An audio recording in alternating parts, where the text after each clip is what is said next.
Lendemain, chapitre 2.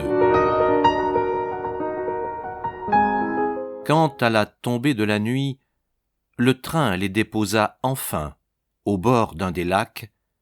Lydia fut bien aise de n'avoir pas, comme d'habitude, à passer d'une solitude dans une autre. Leur perpétuel voyage, depuis 1 an, avait ressemblé à une fuite de proscrits. À travers la Sicile, la Dalmatie, la Transylvanie et l'Italie méridionale, ils avaient tacitement persisté à éviter leurs prochains. L'isolement, d'abord, avait donné une saveur plus profonde à leur bonheur, comme la nuit donne plus d'intensité au parfum de certaines fleurs. Mais, dans la nouvelle phase où ils entraient, le plus vif désir de Lydia était qu'ils ne fussent plus exposés de cette façon anormale à l'action mutuelle de leurs pensées. Elle frémit pourtant lorsque la masse illuminée de l'élégant hôtel anglo-américain dressa sur la rive devant le bateau qui avançait tout ce qu'il représentait d'ordre social, liste des voyageurs, services religieux et douce inquisition de la table d'hôte. Le fait seul que, dans quelques minutes, elle figurerait sur le registre de l'hôtel, sous le nom de Mrs. Gannett, semblait affaiblir le ressort de sa résistance. Ils avaient eu l'intention de ne passer là qu'une seule nuit, en route pour un village perché parmi les glaciers du Mont Rose. Mais, dès son premier pas dans la lumière publique de la salle à manger, Lydia éprouva le soulagement d'être perdue dans une foule, de ne plus être, pour un moment du moins, le point de mire de Gannett. Et sur le visage de celui-ci, elle saisit le reflet de son propre sentiment. Après le dîner, lorsqu'elle remonta chez elle, Gannett entra par hasard dans le fumoir. 1 ou 2 heures plus tard, assise dans l'obscurité de la fenêtre, elle entendit en bas le son de sa voix et le vit arpenter la terrasse avec un autre fumeur à son côté. Quand il remonta, il lui dit qu'il avait causé avec le chapelain de l'hôtel, un très brave homme. Quel monde en miniature que ces hôtels! La plupart des gens vivent là tout l'été, puis ils émigrent en Italie ou sur la Riviera. Les Anglais sont les seuls qui sachent mener avec dignité ce genre de vie. Ces vieilles dames à voix douce, drapées dans leur châle du Shetland, emportent avec elles, pour ainsi dire, l'empire britannique. Civis Romanus sum. Ce serait une curieuse étude. Il y aurait peut-être là de bons éléments pour moi. Il était debout devant elle, avec ce regard vif et préoccupé du romancier sur la piste d'un sujet. Et ce fut pour elle un nouveau soulagement, mêlé de quelque chagrin, de constater que, pour la première fois depuis qu'ils étaient ensemble, il s'apercevait à peine de sa présence. « Pensez-vous pouvoir écrire ici ?»« Ici, je n'en sais rien, » dit-il en baissant les yeux.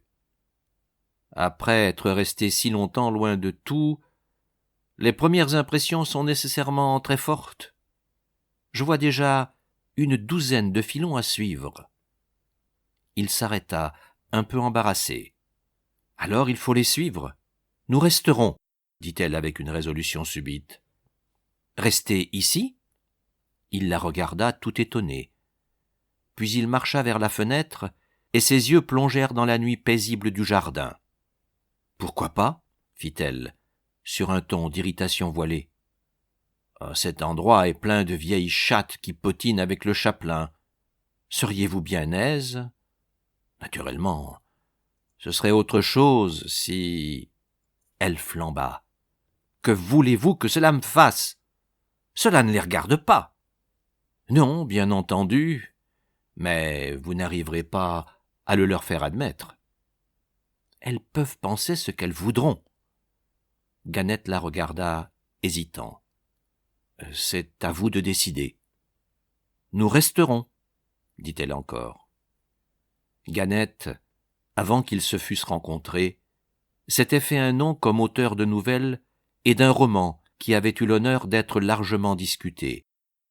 Les critiques avaient déclaré qu'il promettait beaucoup, et Lydia s'accusait maintenant d'avoir trop longtemps interrompu l'accomplissement de ses promesses.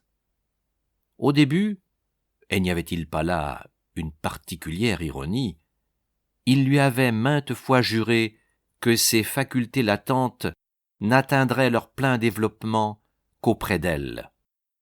Cette assurance avait presque donné à la conduite de Lydia la dignité d'une vocation.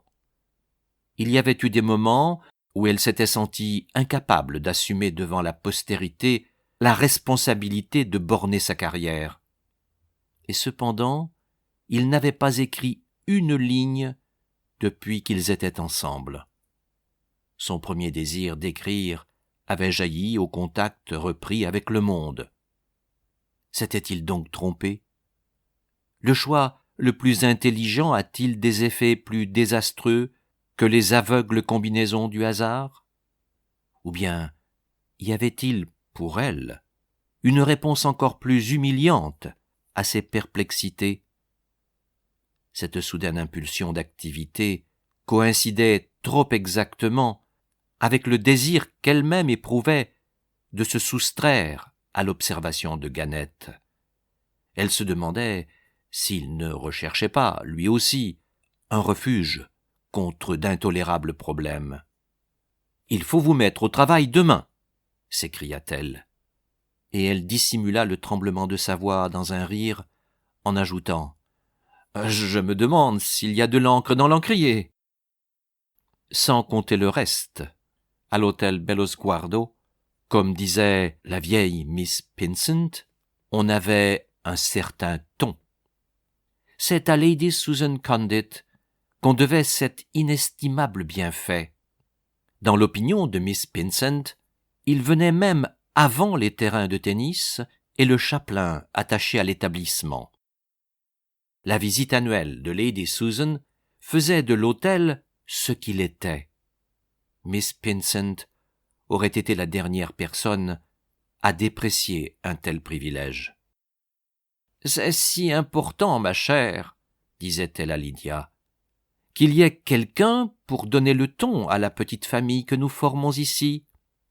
Et personne n'est plus à même de le donner que Lady Susan, fille d'un grand seigneur et douée d'un caractère si résolu. Tenez, la chère Mrs. Ainger, qui devrait remplir ce rôle, vous savez, en l'absence de Lady Susan, refuse absolument de se déclarer. » Miss Pinsent eut un reniflement de dérision. « C'est la nièce d'un évêque, ma chère. Eh bien, je l'ai vue, de mes yeux vus, céder sa place à table à je ne sais quels Américains du Sud, pour leur faire plaisir, et devant nous tous. Un tel manque de dignité. Lady Susan lui a dit son fait, du reste, ensuite. » Miss Pinsent jeta un coup d'œil sur le lac et rajusta ses frisons dorés. « Mais je ne nie pas, bien entendu, continua-t-elle, que l'attitude de Lady Susan ne soit parfois difficile à imiter pour nous autres. Mr. Grossart, notre excellent propriétaire, en souffre de temps en temps. Il nous l'a dit en confidence, à Mrs. Ainger et à moi. Il est naturel, après tout, que le pauvre homme veuille remplir son hôtel, n'est-ce pas? Et Lady Susan est tellement difficile pour les nouveaux venus. On pourrait même dire qu'elle les condamne d'avance, par principe. Et cependant, elle a eu des avertissements.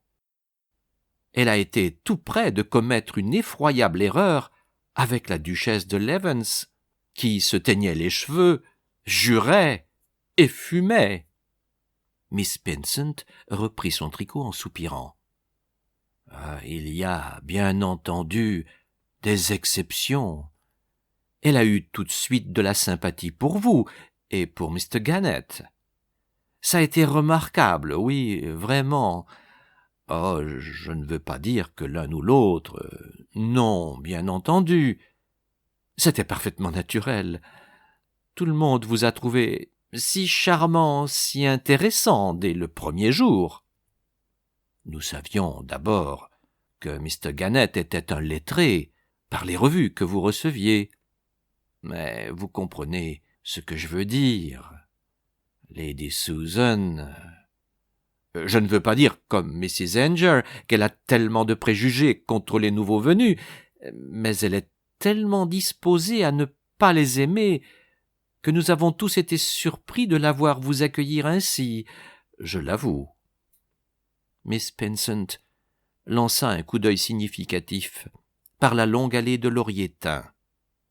De l'autre bout, un homme et une femme venaient vers Lydia et vers elle. Dans le cas de ce couple-ci, c'est tout différent, j'en conviens. Ces gens-là ont contre eux les apparences, mais, comme dit Mrs. Ainger, on ne peut rien affirmer de positif. Elle est très belle, hasarda Lydia en tournant les yeux vers la femme qui, sous le dôme d'une ombrelle éclatante, montrait la taille exemplaire et le teint merveilleux d'une chromo de Christmas. « C'est le pis de son affaire. Elle est trop belle. » « Après tout, ce n'est pas sa faute. »« Oh, il y a des femmes qui s'arrangent pour ne pas l'être, » fit Miss Pinsent d'un ton sceptique. « Mais ne trouvez-vous pas Lady Susan un peu injuste, étant donné que l'on ne sait rien d'eux ? » ?»« Mais, ma chère, c'est justement ce qu'il y a contre eux. C'est infiniment plus fâcheux que n'importe quel renseignement précis. » Lydia songea qu'en effet, dans le cas de la belle Mrs. Linton, cela pourrait bien être vrai. « Je me demande pourquoi ils sont venus ici, » dit-elle d'un ton rêveur. « Cela aussi est contre eux. C'est toujours mauvais signe quand des gens voyants viennent dans un endroit tranquille. Et ils ont amené des fourgons entiers de caisses. Sa femme de chambre a dit à Mrs. Ainger qu'ils avaient l'intention de rester un temps indéfini. Et Lady Susan lui a vraiment tourné le dos dans le hall ? Ma chère, elle a dit qu'elle le faisait pour le salut commun. À cela, il n'y a pas de réplique. Mais ce pauvre Grossart est sans dessus-dessous. Les Linton ont pris, vous le savez, l'appartement le plus cher, le salon en damas jaune qui est au-dessus de la voûte, et ils boivent du champagne à tous les repas. Elles se turent tandis que passaient près d'elles Mr. et Mrs. Linton, celle-ci avec un front orageux et le menton provoquant, celui-là jeune, blond, avec la tête basse de l'enfant qui résiste et que sa bonne tire derrière elle. « Qu'est-ce que votre mari pense d'eux, ma chère ?» murmura Miss Pinsent. Lydia se baissa pour cueillir une violette dans la bordure. « Il ne me l'a pas dit. Trouverait-il bon que vous leur adressiez la parole ? Je sais combien les Américaines, comme il faut, sont difficiles. Je suis persuadé que votre façon d'agir aurait de l'importance, et même du poids auprès de Lady Susan. » « Chère Miss Pinsent, vous me flattez. » Lydia se leva et ramassa son livre et son ombrelle. « Enfin, si l'on vous demande votre opinion, si Lady Susan vous la demande, il me semble que vous ferez bien de préparer votre réponse, » lui jeta Miss Pinsent comme elle s'éloignait.